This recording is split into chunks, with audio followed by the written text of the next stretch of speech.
For me, coffee has got to be the greatest drink in the entire world. Sometimes I drink Costa, others I drink Nero. Sometimes when they get my name right, I drink Starbucks. I mean, come on, do I look like a Greg to you? And sometimes I'm happy with just a plain old instant. But do you ever wish for something just a little bit stronger? I know I certainly do. Well, in this video, my wish or death wish is about to come true because I'll be trying the world's strongest coffee, Death Wish coffee, all the way from the United States of America. And look, they even sent us this little biscuit. Happy days. So, just how caffeinated is the world's strongest coffee? The average cup of Death Wish coffee contains about 660 milligrams of caffeine. To put that into perspective, the average cup of coffee that you'll have in your normal everyday life contains between 70 to 140 milligrams of caffeine. In other words, drinking a cup of Death Wish coffee is literally like having a pipe bomb of caffeine in your hand. So let's look at the packaging. On the back, the Death Wish company summarised their coffee with the following 4 points. Number 1, highly caffeinated. I think that's pretty obvious given that it is the strongest coffee in the entire world.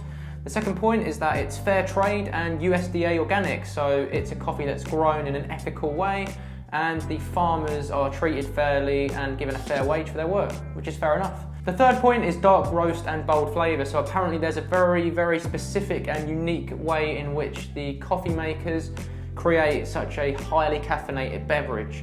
Last but not least, it says harness your superpowers, so I'm guessing that has something to do with the productivity that you may be able to experience after having consumed one of these bad boys.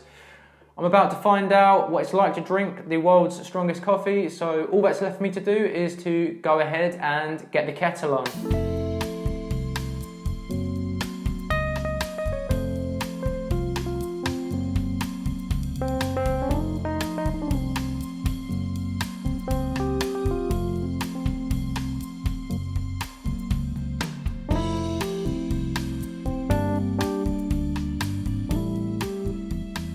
Okay, we are back from making the world's strongest coffee and I think it's now time to have the first taste test.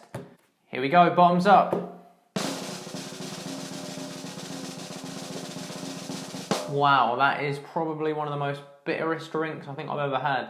Surprisingly, it's not as strong as I thought it was going to be. Apparently with this coffee, it doesn't taste as strong as it actually is.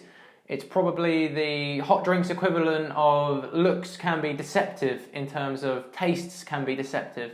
It's only been about 45 seconds since my first sip of this drink and I'm already starting to feel the effects of the caffeine. Usually it takes me about 5 to 10 minutes to feel the effects of a usual coffee, but I guess when you're drinking the world's strongest coffee, those effects come much quicker and much more intense.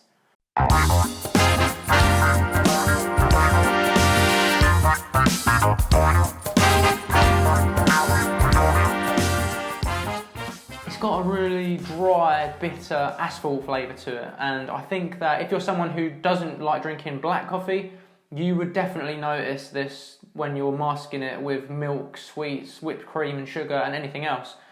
So I definitely think that this is something that those that like the effects of coffee but don't like the taste of coffee may struggle to drink. Okay, we've got the last little bit left. Here we go. And that is it, a cup of the world's strongest coffee drunk. So overall, what do I think about this coffee? I personally really liked it. It was a very strong, bitter, no-nonsense coffee, and obviously with all of that caffeine in such a small concentrated dose, you can be absolutely certain that you're going to get a huge caffeine high from drinking one of these cups.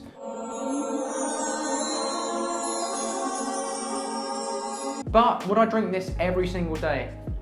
Honestly, I don't think so.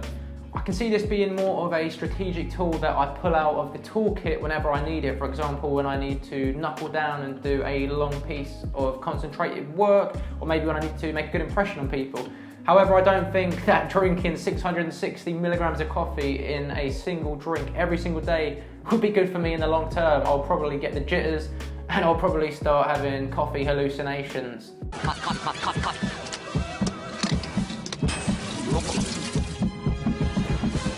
That being said, I wonder if drinking caffeine in such high doses can give you superpowers. Anyway, I am now going to put all of this caffeine to use and have a productive afternoon. Thanks very much for watching. I'll put the link to Death Wish coffee in the description of this video should you wish to give it a try for yourself. Let me know what you thought in the comments and I will see you again next time.